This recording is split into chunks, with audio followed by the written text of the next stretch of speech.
Assalamualaikum warahmatullahi wabarakatuh. Dalam proyek ini, kami akan membagikan hasil UX research untuk menjawab salah satu tantangan nyata di lingkungan kampus ITB, yakni navigasi multikampusnya.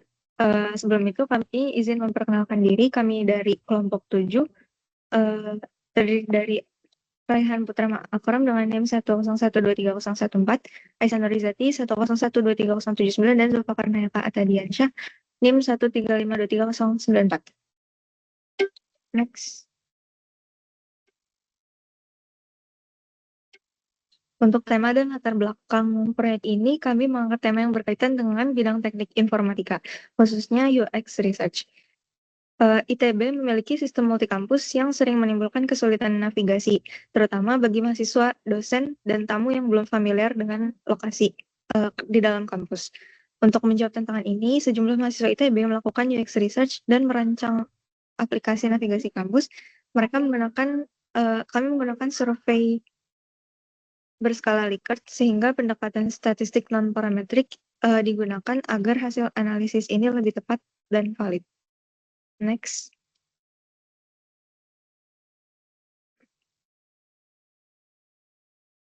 Masalah yang diangkat dalam proyek ini adalah kesulitan akses informasi navigasi di multikampus ITB yang kerap menjadi tantangan bagi mahasiswa, dosen, atau tamu dalam mencari lokasi di kampus. Dan di mana masalah ini yang kemudian menuntun adanya rencana pengembangan aplikasi navigasi kampus. Next. Tujuan analisis proyek ini yang pertama, mengidentifikasi perbedaan tingkat kesulitan navigasi antara mahasiswa kampus Ganesha dan Jatinangor. Yang kedua, menentukan korelasi antara tingkat kesulitan yang dialami responden pada navigasi dalam kampus dengan tingkat persetujuan adanya aplikasi navigasi kampus. Dan yang ketiga, mengidentifikasi adanya perbedaan dalam tingkat kemudahan penggunaan aplikasi antar kelompok pengguna, yaitu mahasiswa, dosen, dan orang tua. Next. Berangkat dari latar belakang dan tujuan yang sudah disebutkan, kami mengambil data primer yang dilakukan dengan cara melakukan survei via Google Form kepada mahasiswa kampus ITB, mahasiswa ITB dari kampus Ganesha dan Jatinangor, dosen, serta beberapa orang tua mahasiswa.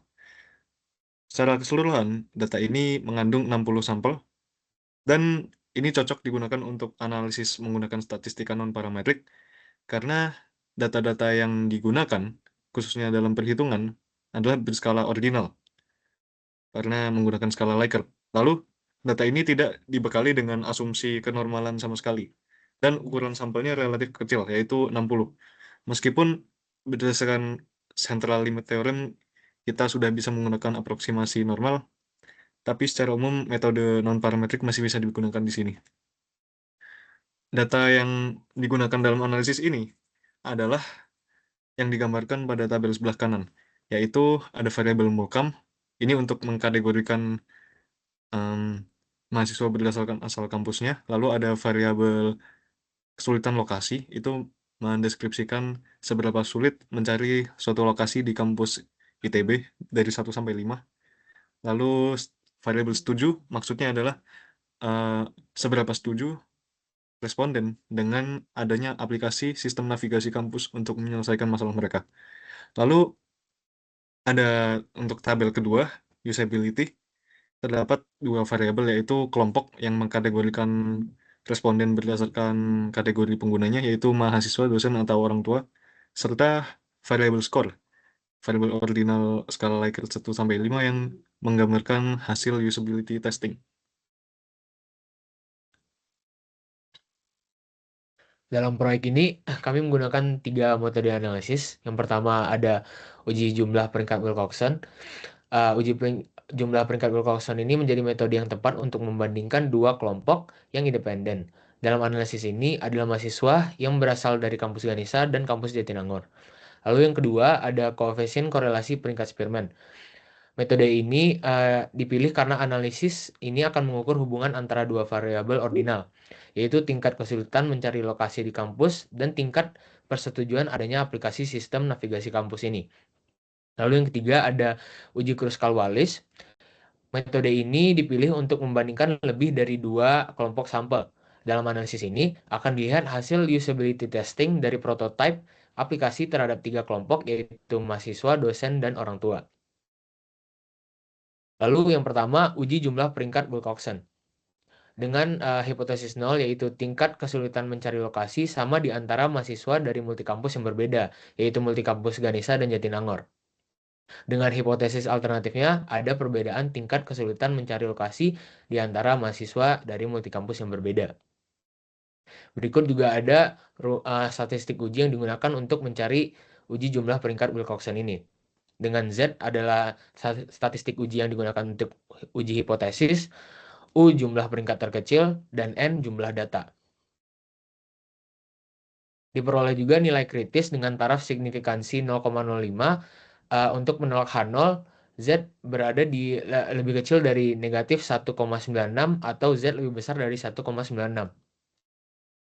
Dengan menjalankan coding di sebelah kanan, diperoleh ukuran sampel Ganesha yaitu ada 34, ukuran sampel Jatinangor ada 26, jumlah peringkat Ganesha 680, dan jumlah peringkat Jatinangor ada 1150. Lalu diperolehlah Z yaitu negatif 5,3256. Dengan nilai Z yang diperoleh, H0 dapat ditolak. Artinya, terdapat cukup bukti statistik yang signifikan untuk menyatakan adanya perbedaan signifikan dalam tingkat kesulitan mencari lokasi antar mahasiswa dari kampus Ganesha dan kampus Jatinangor. Lalu yang kedua ada koefisien korelasi Spearman. Dengan hipotesis 0, tidak ada korelasi tingkat kesulitan dalam mencari lokasi di kampus dengan tingkat persetujuan adanya aplikasi sistem navigasi kampus. Dan ada hipotesis alternatif, yaitu ada korelasi positif atau RS lebih besar dari 0, tingkat kesulitan dalam mencari lokasi di kampus dengan tingkat persetujuan adanya aplikasi sistem navigasi kampus.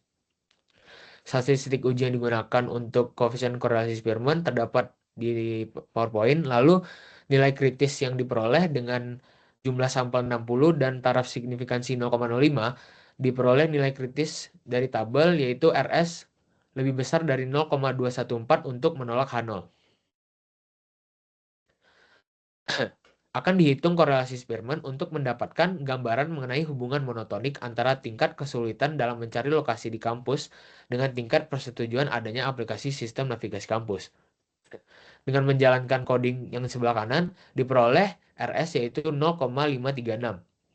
Karena RS lebih dari 0,214, kita bisa menolak H0. Artinya, sampel memberikan bukti yang cukup kuat bahwa tingkat kesulitan mencari di kampus berbanding lurus dengan seberapa setuju responden dengan adanya pengembangan aplikasi untuk menyelesaikan masalah ini. Terakhir, karena aplikasi sudah jadi, maka aplikasi akan diujikan kepada para pengguna. Di sini ada 3 macam kategori pengguna, yaitu mahasiswa, dosen, dan orang tua.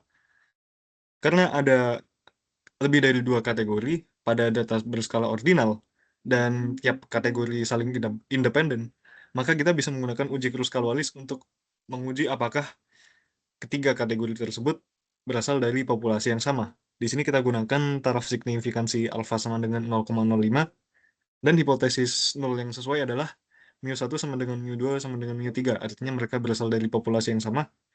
Sementara hipotesis alternatifnya adalah setidaknya salah satu antara mu1, mu2, atau mu3 ada yang berbeda. Karena ini uji Kruskal-Wallis, kita gunakan statistik uji H yang dideskripsikan dengan persamaan yang ada di layar, yang mengikuti distribusi chi-square. Karena alfa sama dengan 0,05 dan derajat kebebasannya adalah jumlah kategori kurangi 1 atau 3 kurangi 1 sama dengan 2, maka berdasarkan tabel distribusi chi-square, nilai kritis yang sesuai adalah 10,597. Karena uji chi-square adalah uji ekor kanan, maka hipotesis akan ditolak ketika kita berada di daerah kritis, yaitu di sebelah kanan 10,597. Dengan mengeksekusi kode di sebelah kanan, kita dapatkan nilai statistik H-nya adalah 16,3755, yang lebih banyak dari nilai kritisnya, sehingga dia berada di daerah kritis dan H0 bisa kita tolak.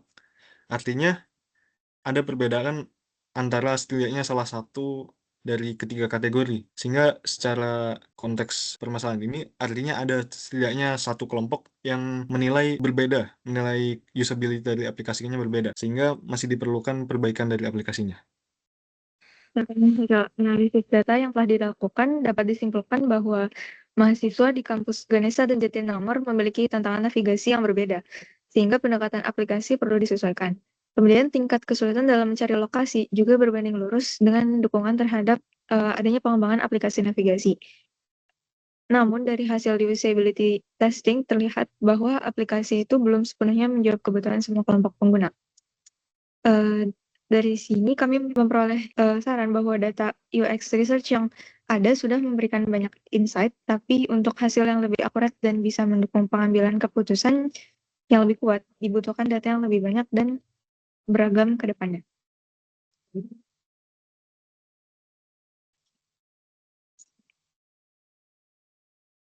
Berikut adalah pembagian tugas dan referensi proyek kami. Sekian video proyek mini dari kelompok 7. Wassalamualaikum warahmatullahi wabarakatuh.